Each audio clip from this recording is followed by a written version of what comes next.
Live and you learn. Alright, let's go. There's like a Lethal Company. We all saw this coming. The next Among Us. Okay, well, most of us are going to rot in hell for playing Among Us, but you get the idea. The next big game that somehow outsells everything known to man, including basic human necessities. The game was made by an individual named Zeekers, and I guess we're going to hell for this one too. You work for some bastard company that values your life just about as much as I value a summer ant. Your job is to collect trinkets and knickknacks on these abandoned industrialized moons that have spooky scary monsters on them that will absolutely demolish you if you give them the chance. Matt, turn around! Matt, run! Matt, run! Matt, run! These monsters are a huge part of this game. There's a whole lot of them, and they each have their own individual quirks and mechanics. They're incredibly interesting and often actually manage to be scary. One of my favorite monsters is the Coilhead. These dudes act similarly to Weeping Angels, or you know, SCP-173. You look at them and they stand still, but when your eyes are averted they sneakily move towards you, and when they get to you they kill you instantly. However, the Coilheads are slightly different than these two because you actually get to see them move a bit when you turn around to look at them. This slight difference makes the Coilheads a little horrifying because it's almost as if they aren't stopped by your gaze, but by them noticing you're looking at them. Meaning if they wanted to, they could just walk up and kill you. This on top of the amazing sound design makes these guys super cool enemies.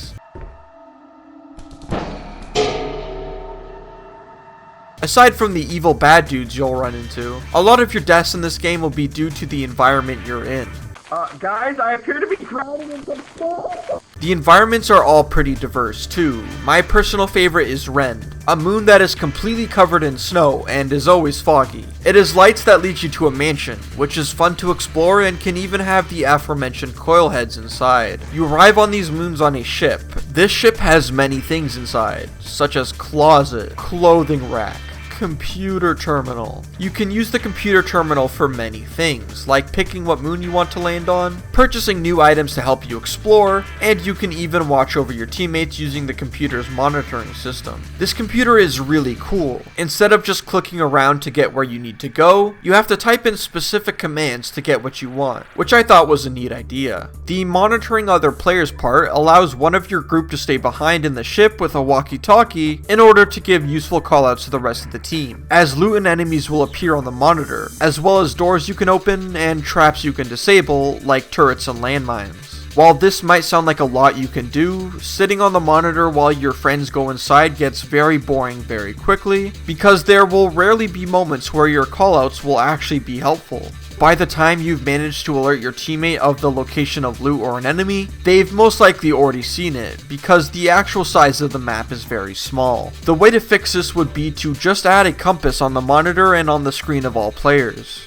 I think it would also be a better idea for the computer to have access to the full map of the inside, so you can gracefully guide your teammates to the loot. This way, players that are solo can also use the monitoring function in a meaningful way. They would be able to scan ahead and make a rough mental map of where all the goodies are. And if you get good enough at recognizing the enemy dots' movement patterns, you'll even be able to identify the monsters you'll be facing before you even enter the building. Alright, enough yip-yapping about the game itself. It's time to explain why I think Lethal Company is absolutely exploding in popularity right now. To me, it comes down to three simple things: mystique, simplicity, and sound design. The mystique part comes from the game's variety in enemies. When I first got the game, I thought there would be 4, maybe 5 total monsters in the game, but as far as I know, there are 17 whole different monsters. Finding these horrors beyond human comprehension is a huge part of this game's fun for me, and the game does a good job at not giving you any information whatsoever until you scan new creatures. So finding new things feels really rewarding. There's also apparently Lethal Company lore. I mean, of course there is. All modern gaming knows how to do is bait MatPat into making game theories, eat RAM, and lie. It's undeniable that Lethal Company is a simple game. Land on moon, get scrap, hopefully meet quota. This simplistic nature allows for anyone to easily get into the game and have fun right away. Yet despite its simplistic nature, it introduces many ideas that keep you on your toes and keep keep you engaged. I hate to bring up Among Us again, but I think that's the main thing that game had going for it.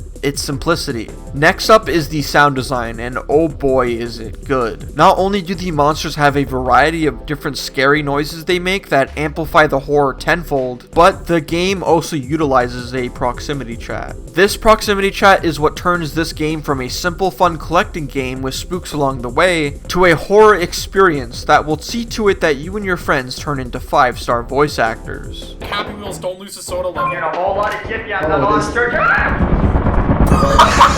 Oh, watch this. Did he die? Thank you for watching, and as always, have a good day.